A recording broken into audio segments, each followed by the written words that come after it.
I'm now joined by the ANC NEC member Lindiwe Ntshalintshali, who's also the Deputy Minister of Correctional Services.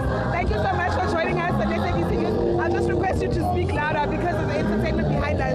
But one of the issues that the ANC is looking at is the issue of corruption. How do you then convince the public that the electorate, or the electorate rather, that the ANC is dealing with corruption when you have ANC members being fingered or being mentioned in commissions, the Madanga Commission, the ad hoc committee in Parliament?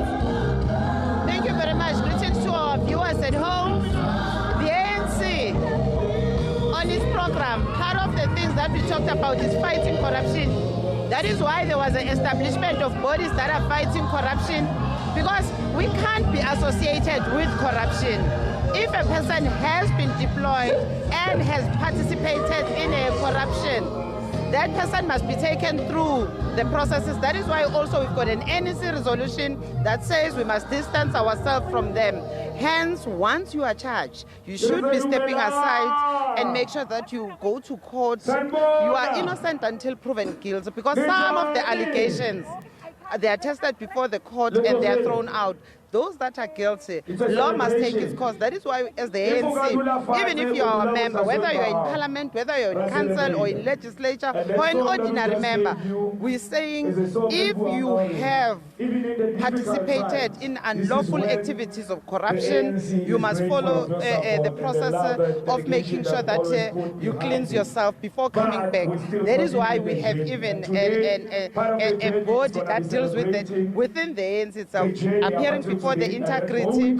If you are formally charged, you step aside. We are fighting corruption, and there's many bodies that we have created since to say you've got the Hawks, you've got your task force, you've got everything that is fighting corruption. Hence, we're saying corruption not in our name, but those that are mentioned, they must face the full might of the law. But is it not concerning as an ANC NEC member?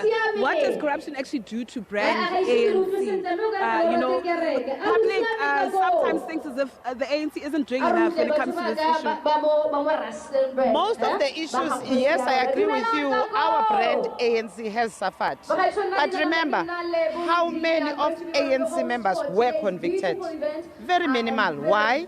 Because sometimes there's these allegations that are preferred against us, and when they're tested before the court of law, those allegations are not true. But those that have been, you've got other cases where people were sentenced and they have served their time and they've stepped aside on the ANC. But we are saying, let's fight corruption because it's tainting the brand. But also, we want to call on South Africans to believe in our system, to say some of the allegations, they are not true.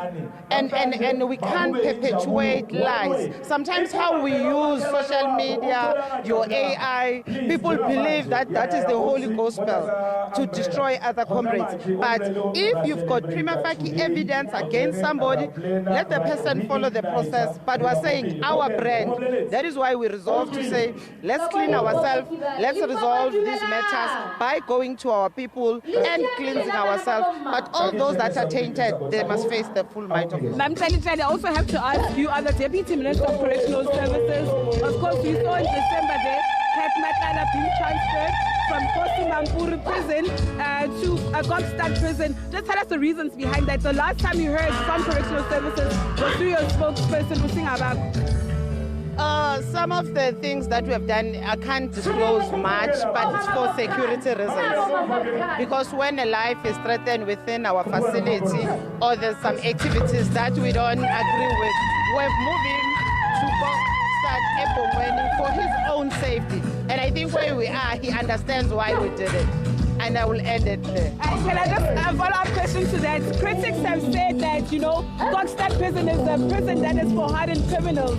And that argument, I think you've seen that argument. What do you have to say to that? It's a supermax. It's a supermax prison. It is for hardcore, but also those that are having challenges. And our programs there, they are there to rehabilitate those hardcore criminals. And our facility, we trust it 100% because your Mampuru is a super CMAX. There, you are at super. So we're saying we trust it. It will turn and Let's allow him to repent. Thank you so much, Ma'am Ntshalintshali. Apologies there for the loud noise. Of course, Lindiwe Ntshalintshali reflecting on a number of issues, how she says the ANC is dealing with corruption, and of course, the transfer of Kat Matala from Koshi Mampuri's prison to that prison in Godstad.